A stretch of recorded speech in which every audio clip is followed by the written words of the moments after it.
Welcome to Nabadarpan YouTube channel. সকলকে স্বাগত জানাই নবদর্পণ ইউটিউব চ্যানেলে। ফ্রেন্ডস, এখনও পর্যন্ত যারা আমাদের চ্যানেলটি সাবস্ক্রাইব করেননি, প্রত্যেকের কাছে রিকোয়েস্ট, আমাদের চ্যানেলটি সাবস্ক্রাইব করে আমাদের পাশে থাকুন, আমাদেরকে সাপোর্ট করুন, আমাদেরকে এগিয়ে যেতে সাহায্য করুন। ফ্রেন্ডস, আজকে আলোচনা করব বিখ্যাত বক্সার মোহাম্মদ আলীর জীবনী। চলুন ভিডিওটা শুরু করি। মোহাম্মদ আলী জন্মনাম কেসিয়াস মার্সেলাস ক্লে একজন মার্কিন পেশাদার মুষ্টিযোদ্ধা ছিলেন, সাধারণভাবে যাকে ক্রীড়ার ইতিহাসে সবচেয়ে গুরুত্বপূর্ণ হেভিওয়েট হিসেবে গণ্য করা হয়ে থাকে। ক্রীড়া জীবনের শুরুর দিক আলী রিংয়ের ভিতরে ও বাইরে একজন অনুপ্রেরণাদায়ক এবং বিতর্কিত ব্যক্তি হিসাবে পরিচিত ছিলেন। স্পোর্টস ইলাস্ট্রেটেড তাকে শতাব্দীর সেরা খেলোয়াড় এবং বিবিসি তাকে শতাব্দীর সেরা ক্রীড়া ব্যক্তিত্ব হিসাবে সম্মানিত করেছে।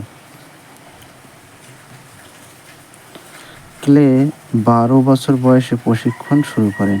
1964 সালে 22 বছর বয়সে তিনি লিস্টনকে পরাজিত করে বিশ্ব হেভিওয়েট চ্যাম্পিয়নশিপ জিতে নেন। ফেব্রুয়ারি 25 থেকে 19 সেপ্টেম্বর পর্যন্ত অবতর্কিত হেভিওয়েট বক্সিং চ্যাম্পিয়ন হিসেবে তিনি সম্মান পান এবং কয়েকদিন পরেই তিনি নেশন অব ইসলামে যোগদান করে তার নাম পরিবর্তন করেন। 1975 খ্রিস্টাব্দে তিনি সুন্নি ইসলামে ধর্মান্তরিত হন। 1967 সালে আলী তার ধর্মীয় বিশ্বাস ভিয়েতনাম যুদ্ধে আমেরিকায় অংশগ্রহণের বিরোধিতার কারণে মার্কিন সেনাবাহিনীতে বাধ্যতামূলক যোগদান করতে অস্বীকৃত হন।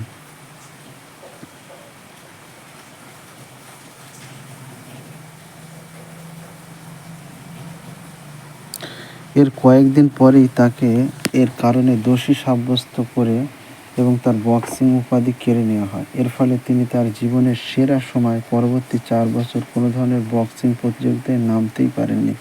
1971 খ্রিস্টাব্দে তার আপিল সুপ্রিম কোর্টে পেশ হয় এবং সেখানে তার বিরুদ্ধে অভিযোগ সরিয়ে নেওয়া হয়। যুদ্ধের বিরুদ্ধে বিবেকজনিত কার্যকলাপ তাকে সংস্কৃতি বিরোধী প্রজন্মের নিকট শ্রদ্ধার পাত্র করে তোলে। বক্সিং জগতে ফিরে এসে আলী 1974 খ্রিস্টাব্দ 1978 সালে বিশ্ব হেভিওয়েট চ্যাম্পিয়নশিপ জিতে নেন। পেশাদার কুস্তিগির জর্জ ওয়েগনার দ্বারা অনুপ্রাণিত আলী বক্সিংয়ের সঙ্গে সম্পর্কহীন বিভিন্ন বিতর্কিত বিষয়ে সাংবাদিক সম্মেলন ও সাক্ষাৎকারে স্পষ্টত মতামত জানাতে দ্বিধাবোধ করতেন না। আলী শ্বেতাঙ্গ আমেরিকানদের বিরোধিতা করে আফ্রিকান আমেরিকান ক্রীড়া জগতের অবস্থান পরিবর্তন করতে সক্ষম হন। মোহাম্মদ আলী 17 জানুয়ারি 1942 সালে জন্মগ্রহণ করেন।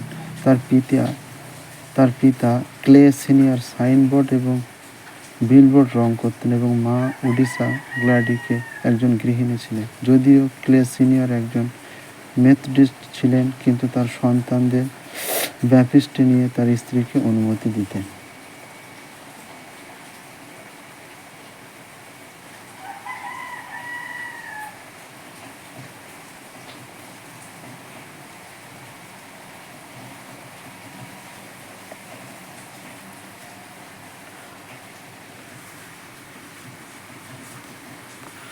(1971 সালে আলী জো ফ্রেজিয়ার মুখোমুখি হন, যা শতাব্দীর সেরা লড়াই হিসাবে পরিচিত।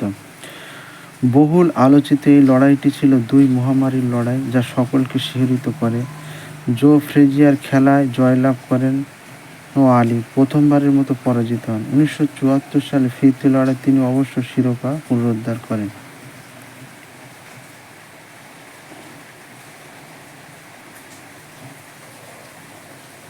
তবে তিনি 1980 সালে ফিরে আসেন ল্যারি হোমসের কাছ থেকে শিরোপা ছিনিয়ে নিতে। ল্যারি ছিলেন তার শিষ্য, তাই সকলেই লড়াইটি নিয়ে আগ্রহী ছিলেন। 11 রাউন্ড পর আলী পরাজিত হন। পরে জানা যায় মস্তিষ্কে মারাত্মক ত্রুটি ধরা পড়েছে, তার মস্তিষ্ক ফুটো হয়ে গিয়েছিল। পরে তিনি 1981 সালে অবসর গ্রহণ করে। 56টি জয়, 37টি নকআউট, 5টি পরাজয়। তিনি সর্বকালের সেরা বক্সার।